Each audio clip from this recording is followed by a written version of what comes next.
To dear students, so today's lecture is on neuroendocrinology involved in our reproductive system. So let us start. As we all know, our female reproductive system is regulated through the feedback of number of hormones. तो उसमें mainly कौन कौन से system और hormones involve होते हैं? सबसे पहले हाइपोथैलेमस, पिट्यूटरी और ओवरी। हाइपोथैलेमस से बहुत सारे हार्मोन्स सिक्रीट होते हैं, रिलीजिंग और इनिबिटिंग हार्मोन्स। लेकिन जो रिप्रोडक्टिव सिस्टम को मैनेज करने में, मेंटेन करने में मोस्ट इम्पॉर्टेंट हाइपोथैलेमिक हार्मोन है, वो कौन सा है? गोनाडोट्रोपिन रिलीजिंग हार्मोन, यानी कि GnRH। पिट्यूटरी से क्या सिक्रीट होते हैं? हमारे गोनाडोट्रॉप्स। दो गोनाडोट्रॉप्स सिक्रीट होते हैं, FSH और LH, follicle stimulating hormone and luteinizing hormone. Ovary से मेन हार्मोन जो ओवरी से सिक्रीट होते हैं वो कौन से हैं? हमारे ईस्ट्रोजन एंड प्रोजेस्टेरोन। ओवरी जो है हमारी एंड्रोजन्स भी सिक्रीट करती है। They also play an important role in maintaining the reproductive cycle. तो सबसे पहले हम देखते हैं हाइपोथैलेमस। हाइपोथैलेमस जो है ये क्या करता है? जो आपका पिट्यूटरी है उसमें कुछ इनिबिटिंग हार्मोन्स को ड्रेन करता है through it's portal system of vessels. और इस हाइपोथैलेमस को स्टिमुलस कहाँ से मिलता है? अपने हमारे ब्रेन के कॉर्टिकल सेंटर से, through various conditions, anger, fear, sexual arousal, stress, site, smell, ये सब कंडीशंस जो है कॉर्टिकल सेंटर्स पे अफेक्ट करती हैं ब्रेन के, जिससे कि हाइपोथैलेमस को स्टिमुलस मिलता है। हाइपोथैलेमस क्या करता है?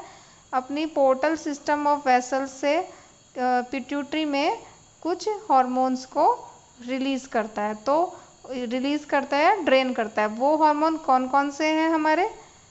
सबसे पहला है हमारा GnRH, गोनाडोट्रोपिन रिलीजिंग हार्मोन, जिसका कि मेन एक्शन किस पे होता है? फॉलिकुल स्टिमुलेटिंग हार्मोन और ल्यूटिनाइजिंग हार्मोन पे। नेक्स्ट है हमारा TRH, थायरोट्रोपिन रिलीजिंग हार्मोन। इसका ये किसको कंट्रोल करता है? थायरोट्रोपिन यानी कि TSH को, और साथ में प्रोलैक्टिन को भी ये कंट्रोल करता है। CRH, कॉर्टिकोट्रोपिन रिलीजिंग हार्मोन, किसको कंट्रोल करता है? कॉर्टिकोट्रोपिन्स को, जो कि किसको स्टिमुलेट करते हैं, किसके रिलीज में स्टिमुलेट करते हैं? आपके एंड्रोजन्स को। एड्रिनल ग्लैंड पे भी काम करते हैं और ओवरी पे भी काम करता है ये। उसके बाद ये तीनों जो है यही मेन इम्पॉर्टेंट हार्मोन है जो कि रिप्रोडक्टिव साइकिल को मेंटेन करने में हेल्प करते हैं। उसके बाद हाइपोथैलेमस से GRH, growth hormone secretory, growth hormone releasing hormone, growth hormone emitting hormone, और ये सब हार्मोन जो सिक्रीट होते हैं PIH, MIF, ये क्या है? ये सेकेंडरी हार्मोन है। इनका इतना रोल, मेजर रोल नहीं है आपके रिप्रोडक्टिव साइकिल में। तो सबसे पहले हम इसमें पढ़ेंगे GnRH के बारे में, गोनाडोट्रोपिन रिलीजिंग हार्मोन के बारे में। ये कैसे काम करता है? ये दो तरह से काम करता है, depending upon the manner in which it is secreted. अगर ये कॉन्टिन्यूसली रिलीज हो रहा है तो ये क्या करेगा? सप्रेस करेगा गोनाडोट्रोप्स। गोनाडोट्रोप्स मीन्स FSH एंड LH के रिलीज को सप्रेस करेगा। अगर ये कॉन्टिन्यूसली GnRH हाइपोथैलेमस से ड्रेन हो रहा है, अगर ये पल्सेटाइल वे में रिलीज होगा तो ये इसका क्या एक्शन हो जाएगा? अपोजिट एक्शन हो जाएगा। ये क्या करेगा? रिलीज करेगा FSH एंड LH को, स्टिमुलेट करेगा फॉलिकल स्टिमुलेटिंग हार्मोन और ल्यूटिनाइजिंग हार्मोन के रिलीज को। अब ये जो GnRH है ये किसके थ्रू कंट्रोल होके, इसको कौन मॉड्यूलेट करता है? जिसके थ्रू ये FSH LH के सिक्रीशन को इनहिबिट या जो है रिलीज करता है। तो इसके जो इसमें दो इम्पॉर्टेंट चीज़ इसमें पार्ट लेती है। एक तो आपके न्यूरोट्रांसमीटर्स एंड न्यूरोमॉड्यूलेटर्स, और सबसे इम्पॉर्टेंट आपके फीडबैक लूप्स, जो कि तीन तरह के होते हैं, अल्ट्रा शॉर्ट, शॉर्ट और लॉन्ग। न्यूरोट्रांसमीटर्स कौन कौन से होते हैं? न्यूरोट्रांसमीटर्स आपके डोपामीन, नॉरएपिनेफ्रिन, सीरोटोनिन, और न्यूरोमॉड्यूलेटर्स में एंडोजेनियस ओपाइड, प्रोस्टाग्लैंडिन, पेप्टाइड्स, ये सब पार्ट लेते हैं आपके जो है न्यूरो हार्मोनल कंट्रोल में गोनाडोट्रोपिन रिलीजिंग हार्मोन के। इसमें आप इतना डीप में जाने की ज़रूरत नहीं है, आप इनका नाम रिमेंबर कर लेंगे तो आपके लिए मोर देन सफिशिएंट होगा कि कौन कौन से न्यूरोट्रांसमीटर्स और न्यूरोमोड्यूलेटर्स जो है GnRH के रिलीज़ को कंट्रोल करते हैं। मेन इम्पॉर्टेंट थिंग जो आप लोगों के लिए आती है वो है हमारा फीडबैक लूप्स। 3 फीडबैक लूप्स होते हैं जो कि हाइपोथैलेमस, पिट्यूटरी और ओवरी के बीच में होते हैं। ये ही फीडबैक लूप्स जो है मेन GnRH के पॉजिटिव और नेगेटिव फीडबैक को, FSH और LH के पॉजिटिव फीडबैक को, नेगेटिव फीडबैक को और ईस्ट्रोजन प्रोजेस्टेरोन के नेगेटिव और पॉजिटिव फीडबैक को कंट्रोल करते हैं। तो सबसे पहला जो लूप होता है वो बनता है हमारा ultra short loop. Ultra short loop because GnRH जो है इसमें ऑटो रेगुलेट करता है खुद की सिंथेसिस को। ये इसमें क्या है कि अगर GnRH का सिक्रीशन इंक्रीज हो रहा है तो ये अपने खुद के प्रोडक्शन को सप्रेस कर देगा। If GnRH secretion increases it will suppress its own production and vice to versa. अगर GnRH का सिक्रीशन डिक्रीज हो रहा है it will increase its own production. So ये क्या हो गया आपका अल्ट्रा शॉर्ट लूप। नेक्स्ट आता है आपका शॉर्ट लूप जो कि होता है हाइपोथैलेमस और पिट्यूटरी के बीच में। इसमें क्या है FSH और जो LH है वो क्या करते हैं, नेगेटिव फीडबैक इफेक्ट देते हैं हाइपोथैलेमिक प्रोडक्शन ऑफ GnRH को। मीन्स अगर FSH और LH are increased in amount तो ये क्या करेंगे, सप्रेस करेंगे, नेगेटिव फीडबैक देंगे और जो हाइपोथैलेमस से GnRH के प्रोडक्शन को सप्रेस कर देंगे। तो ये क्या है आपका शॉर्ट लूप है। उसके बाद आता है आपका लॉन्ग लूप। लॉन्ग लूप किसके बीच में बनता है आपका, हाइपोथैलेमस और ओवरी के बीच में, कि जो आपके ईस्ट्रोजन और प्रोजेस्टेरोन है वो जब पॉजिटिव और नेगेटिव फीडबैक देते हैं GnRH के कंट्रोल को, उस लूप को हम क्या बोलते हैं, लॉन्ग लूप। ये वाला जो लूप है जो मेनली क्या करता है, इनहिबिटरी अफेक्ट करता है। ईस्ट्रोजन और प्रोजेस्टेरोन मेनली इनहिबिटरी अफेक्ट करते हैं GnRH के सिक्रीशन को, एक्सेप्ट इन pre ovulatory phase. Pre ovulatory phase में मैं आपको आगे बताऊंगी। प्री ओव्यूलेटरी फेज में ये क्या देते हैं, पॉजिटिव फीडबैक देते हैं। ईस्ट्रोजन बहुत हाई लेवल में बढ़ता है, GnRH की सिक्रीशन से पॉजिटिव फीडबैक देखता है, GnRH का सिक्रीशन बढ़ता है, जिससे कि FSH और LH का भी स्टिमुलेशन होता है। तो ये 3 लूप आपको समझ में आ गए होंगे I hope. Ultra short loop GnRH control its own secretion, short loop GnRH and FSH LH के बीच में, और नेक्स्ट है आपका long loop in between ovary and hypothalamus. तो इन फीडबैक लूप्स के बाद GnRH और हाइपोथैलेमस को समझने के बाद नेक्स्ट चीज़ हम समझेंगे पिट्यूटरी के बारे में। पिट्यूटरी जो है as you all know it is situated at the base of brain in sella turcica. Pituitary के हमारे 2 पार्ट्स होते हैं, एक एडिनोहाइपोफिसिस यानी कि एंटीरियर पिट्यूटरी, दूसरा न्यूरोहाइपोफाइसिस यानी कि पोस्टीरियर पिट्यूटरी। अब एडिनोहाइपोफाइसिस जो है हमारा एंटीरियर पिट्यूटरी, उसमें 2 टाइप के सेल्स होते हैं, एक अल्फा सेल्स और एक बीटा सेल्स। अल्फा सेल्स आपके सिक्रीट करते हैं प्रोलैक्टिन हार्मोन को, और बीटा सेल्स जो सिक्रीट करते हैं वो 3 हार्मोन्स को सिक्रीट करते हैं, FSH LH को, थायरोट्रोपिन यानी कि TSH को, और कॉर्टिकोट्रोपिन्स को। तो बीटा सेल्स के जो ओव्यूलर सेल्स हैं वो सिक्रीट करते हैं, अगर हम और डीप में देखेंगे तो 3 टाइप के सेल्स होते हैं। ओव्यूलर सेल्स सिक्रीट करते हैं FSH एंड LH को, एंगुलर सेल्स सिक्रीट करते हैं थायरोट्रोपिन को, और ग्रैनुलेटेड वन सिक्रीट करते हैं कॉर्टिकोट्रोपिन्स को। मेन हमारे जो पिट्यूटरी से सिक्रीट होने वाले 2 हार्मोन हमारे रिप्रोडक्टिव सिस्टम को मैनेज करते हैं, FSH और LH। FSH और LH का शॉर्ट में हम फंक्शन देख लेते हैं जो हमें आगे मेंस्ट्रुअल साइकिल को समझने में भी इजी रहे। FSH सबसे पहले FSH क्या है, FSH सबसे इम्पोर्टेंट FSH का काम है, it controls the ripening of primordial follicle. ये प्राइमोर्डियल फॉलिकल के राइपनिंग में हेल्प करता है। सेकंड काम इसका क्या है, ये ईस्ट्रोजन के सिक्रीशन को एक्टिवेट करता है। ईस्ट्रोजन के सिक्रीशन को एक्टिवेट करने के लिए इसको किसकी हेल्प लेनी पड़ती है, ल्यूटेनाइजिंग हार्मोन की। ल्यूटिनाइजिंग हार्मोन के साथ मिलके ये एस्ट्रोजन के सिक्रीशन को एक्टिवेट करता है।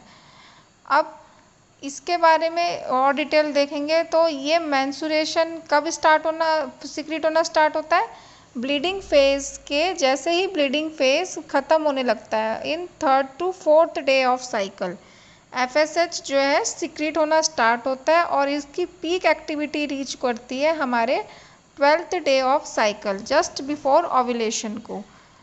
उसके बाद ये 18 डे पे डिक्लाइन हो जाता है।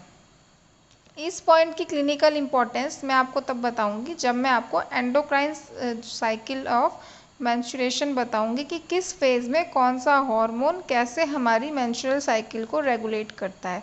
अभी आपको सिर्फ इतना याद रखना है कि FSH स्टार्ट सिक्रीटिंग एट the time when menstruation is ceasing about 3rd to 4th day of menstrual cycle। अगर FSH का लेवल लो रहता है तो फॉलिकुलोजेनेसिस में जो है डिफेक्टिव रहती है। लो FSH ऑलवेज कॉजेज लो डिफेक्टिव फॉलिकुलोजेनेसिस। मेन काम अगर हम शॉर्ट में बात करें FSH का के दो मेन काम होते हैं। एक, it help in ripening of primordial follicle, जो फॉलिकल जिसमें से जो ही अलग अलग स्टेजेस से होके प्राइमोर्डियल एंट्रल ग्राफियन फॉलिकल में कन्वर्ट होके जिसमें से कि हमारा रप्चर होने वाला है, ओव्यूलेशन होने वाला है। तो इसका काम क्या है, इसकी राइपनिंग में ही जो सबसे इम्पोर्टेंट हार्मोन है वो है FSH है।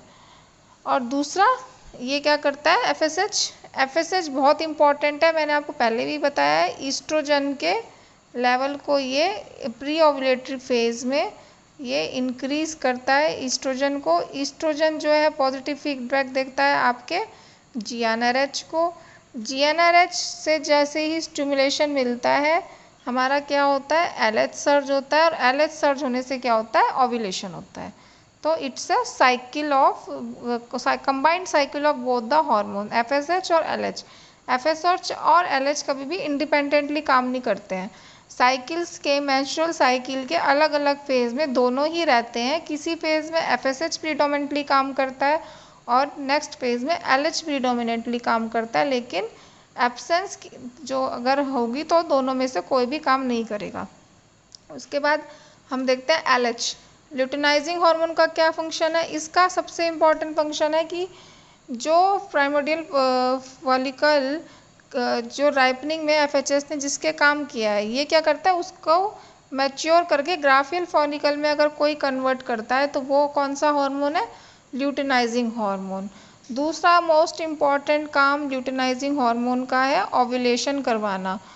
कैसे, ये क्या करता है, it stimulates the completion of reduction division of oocyte and brings about ovulation. ये लाइन बहुत इंपॉर्टेंट है, सबको ऐसे ही याद रखनी है कि LH help in reduction division of oocyte and brings about ovulation.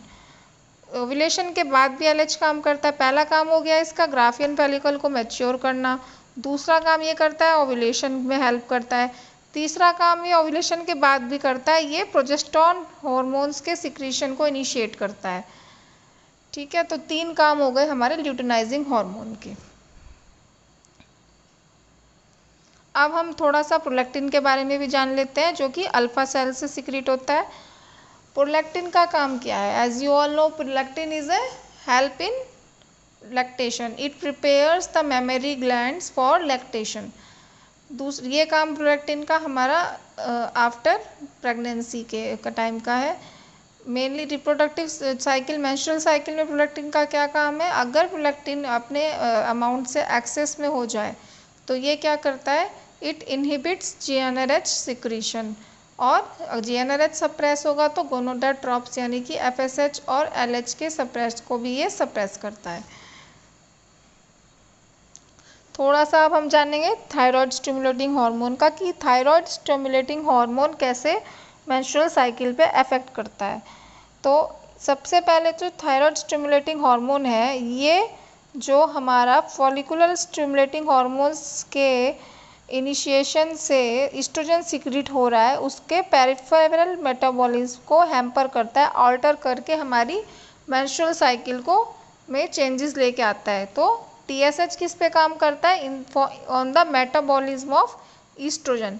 Oestrogen के मेटाबॉलिज्म पे को अफेक्ट करके ये मेंस्ट्रुअल साइकिल को अफेक्ट करता है। सेकेंडरी इनडायरेक्ट अफेक्ट जो है TSH कैसे कर सकता है?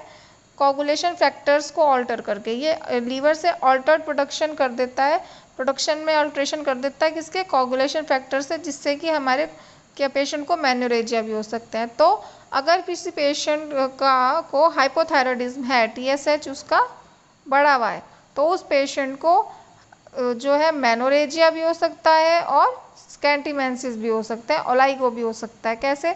अगर वो डायरेक्ट काम कर रहा है लीवर पे और कोगुलेशन फैक्टर्स को ऑल्टर कर रहा है, तो क्या होगा? पेशेंट को हैवी ब्लीडिंग मिलेगी, कंप्लेन मिलेगी। अगर वो ईस्ट्रोजन के मेटाबॉलिज्म को अल्टर कर रहा है पेरिफेरल लेवल पे, तो पेशेंट को क्या मिलेगा? स्कैंटीमेंसिस मिलेंगे। तो इसीलिए जो है हम हमेशा स्कैंटीमेंसिस के पेशेंट में दो कौन से हार्मोन कराते हैं? First choice of investigation TSH और प्रोलैक्टिन करवाते हैं। अब हम आएंगे पिट्यूटरी के बाद हमारे नेक्स्ट इन्वॉल्वुलेटरी सिस्टम पे, वो है ओवरी। ओवरी क्या रोल रहता है हमारा? ओवरी का भी बहुत इंपॉर्टेंट रोल रहता है। ओवरी क्या क्या सिक्रीट करती है? ईस्ट्रोजन, प्रोजेस्ट्रॉन और हमारे एंड्रोजन्स में टेस्टोस्टेरोन और एंड्रोस्टेनोडायन। तो it also produces inhibin. Inhibin क्या करता है? इनिबिन का जो है नेगेटिव फीडबैक इफेक्ट रहता है फॉलिकल स्टिमुलेटिंग हार्मोन के ऊपर। अब ओवरी का जो फॉलिकल होता है, ओवेरियन फॉलिकल, वो सिक्रीट करता है मेनली ईस्ट्राडॉयल को और with small amount of progesterone को। ओवरी का कॉर्पस ल्यूटेम किसको सिक्रीट करता है? प्रोजेस्ट्रॉन को। और ओवेरियन स्ट्रोमा सिक्रीट करता है हमारे एंड्रोजन्स को। तो सबसे पहले हम देखते हैं इसमें ईस्ट्रोजन का क्या रोल रहता है और ईस्ट्रोजन कैसे सिक्रीट होता है। ईस्ट्रोजन हमारा ओवेरियन फॉलिकल से सिक्रीट होता है इन द फॉर्म ऑफ ईस्ट्राडॉयल। उसके बाद वो ब्लड में बाइंड होता है SHBG से। SHBG is sex hormone binding globulin. Sex hormone binding globulin से ईस्ट्राडॉयल बाइंड होता है, पेरिफेरल में ब्लड में रहता है।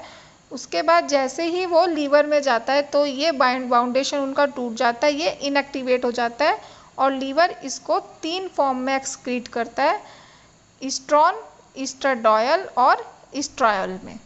ठीक है, तो सिंपल है कि ईस्ट्रोजन के कितने टाइप हैं? 3 टाइप होता है, ईस्ट्रॉन, ईस्ट्रोडायल और ईस्ट्रॉयल। जो मेंस्ट्रुअल साइकिल है उसमें कौन इंपॉर्टेंट पार्ट प्ले करता है? एट रिप्रोडक्टिव फेज में लाइफ के ईस्ट्राडॉयल। दूसरा काम ईस्ट्रोजन का क्या है? ये नेगेटिव फीडबैक इफेक्ट देता है फॉलिकुलर स्टिमुलेटिंग हार्मोन के ऊपर। यानी कि ओवरी से अगर ईस्ट्रोजन ज़्यादा सिक्रीट हो रहा है तो ये क्या करेगा? सप्रेस कर देगा फॉलिकुलर स्टिमुलेटिंग हार्मोन को। कहाँ पे? पिट्यूटरी में, और या फिर इनडायरेक्टली सीधा हाइपोथैलेमस में। अगर ये और ज़्यादा सिक्रीट हो रहा है, इसके लेवल और ज़्यादा हो गए ईस्ट्रोजन के, ग्रेटर देन 200 पिकोग्राम पर ml हो गए, तब ये क्या करेगा? तब ये LH पे काम करेगा, ये पॉजिटिव फीडबैक देगा LH सर्ज में। और LH सर्ज होने से क्या? It's bring about ovulation. तो ईस्ट्रोजन के 2 काम कौन कौन से हो गए? ये दोनों पे काम करता है, ये FSH पे भी काम करता है और ये LH पे भी काम करता है। फर्स्ट इनिशियली ये सबसे पहले ईस्ट्रोजन किस पे काम करेगा? FSH पे काम करेगा। जो FSH हमारा फॉलिकुलर फेज में बढ़ता हुआ आएगा, सबसे पहले ईस्ट्रोजन सिक्रीट होएगा, उस FSH के सिक्रीशन को नेगेटिव फीडबैक देगा, वहाँ वो FSH को रोक देगा जाके। उसके बाद और बढ़ेगा ईस्ट्रोजन अपने लेवल से, बढ़ते बढ़ते जब वो 200 पिकोग्राम पर ml पे पहुँच जाएगा, फिर वो क्या करेगा? वो बुलाएगा अपने साथ LH को ले आएगा, LH सर्ज करेगा, LH का लेवल बढ़ाएगा और क्या करेगा? ओव्यूलेशन कराएगा। अब ओव्यूलेशन कराने के बाद, अब यहाँ तक ईस्ट्रोजन का काम खत्म हो गया, ईस्ट्रोजन ने ओव्यूलेशन करा दी है। उसके बाद जो ओव्यूलेशन होने के बाद क्या बचा हमारे पास? Corpus luteum. तो उस कॉर्पस ल्यूटियम से क्या सिक्रीट होगा? प्रोजेस्ट्रॉन सिक्रीट होता है, प्रोजेस्ट्रॉन हार्मोन। ये प्रोजेस्ट्रॉन हार्मोन क्या क्या काम करता है? अब ये प्रोजेस्ट्रॉन सिक्रीट हो गया, अब ये धीरे धीरे फिर से जो FSH हार्मोन को ईस्ट्रोजन ने सप्रेस कर दिया था, अब ये प्रोजेस्ट्रॉन आफ्टर ओव्यूलेशन सिक्रीट होके उस FSH के लिए थोड़ा थोड़ा पॉजिटिव फीडबैक नेक्स्ट साइकिल के लिए देना शुरू कर देता है, ठीक है। और दूसरा साथ में ये काम, ये प्रिपरेशन कर रहा है नेक्स्ट साइकिल के लिए प्रोजेस्टेरॉन। साथ में इसी साइकिल में ये जो है ये क्या करेगा, सिक्रेटरी एक्टिविटी करेगा, एंडोमेट्रियम को सिक्रेटरी चेंजेस लेके लाएगा, प्रिपेयर करेगा उसे इम्प्लांटेशन के लिए, सर्वाइकल म्यूकस को थिक करेगा और स्पर्म को पेनिट्रेट होने से प्रिवेंट करेगा। एक बार ओव्यूलेशन होने के बाद सिक्रेटरी फेज में सर्वाइकल म्यूकस थिक हो जाती है तो स्पर्म पेनिट्रेशन नहीं हो पाता है, ठीक। उसके बाद हम थोड़ा सा एंड्रोजन्स के बारे में देख लेते हैं। एंड्रोजन्स किसके कंट्रोल में सिक्रीट होते हैं, ल्यूटिनाइजिंग हार्मोन के कंट्रोल में सिक्रीट होते हैं। तो प्रिंसिपल एंड्रोजन्स हमारे कौन कौन से हैं, डिहाइड्रोएपिएंडोस्टेरोन, एंड्रोस्टेरोन एंड टेस्टोस्टेरोन। और साथ में ये जो है ये इनका काम क्या होता है, एंड्रोजन्स जो है एंड्रोजन्स ही डिफ्यूज होके किस में कन्वर्ट होता है, ईस्ट्रोजन और प्रोजेस्टेरॉन में साइक्लिक चेंजेस चलते रहते हैं एंड्रोजन्स के। अगर एंड्रोजन्स अपने लेवल से ज़्यादा हो जाते हैं तो they affect the cycle by giving negative feedback on FSH release. इसीलिए PCOD के पेशेंट में अगर एंड्रोजन्स ज़्यादा सिक्रीट होते हैं तो फॉलिकुलर स्टिमुलेटिंग हार्मोन्स को नेगेटिव इफेक्ट देते हैं। नेगेटिव इफेक्ट देने से क्या होता है, फॉलिकल्स का ठीक से डेवलपमेंट नहीं होता है, बहुत सारे फॉलिकल थोड़े डेवलप्ड होकर मल्टीपल फॉलिकल वाली कंडीशंस आ जाती है। अभी मैंने आपको ये बताया कि मेंस्ट्रुअल साइकिल में कौन कौन से जो सिस्टम इन्वॉल्व होते हैं और कौन कौन से हार्मोन्स, उनका मैंने आपको मोटा मोटा फंक्शन बता दिया है कि हाइपोथैलेमस इन्वॉल्व होता है, वो GnRH को सिक्रीट करता है, पिट्यूटरी FSH-LH को सिक्रीट करती है, और ये हमारा जो है ओवरी ईस्ट्रोजन, प्रोजेस्टेरॉन और एंड्रोजन्स को सिक्रीट करते हैं। नेक्स्ट क्लास में मैं आपको बताऊंगी कि एंडोक्राइन साइकिल कैसे रेगुलेट होती है मेंस्ट्रुएशन की, कि मेंस्ट्रुएशन के डिफरेंट फेज में हार्मोन्स का क्या क्या रोल रहता है।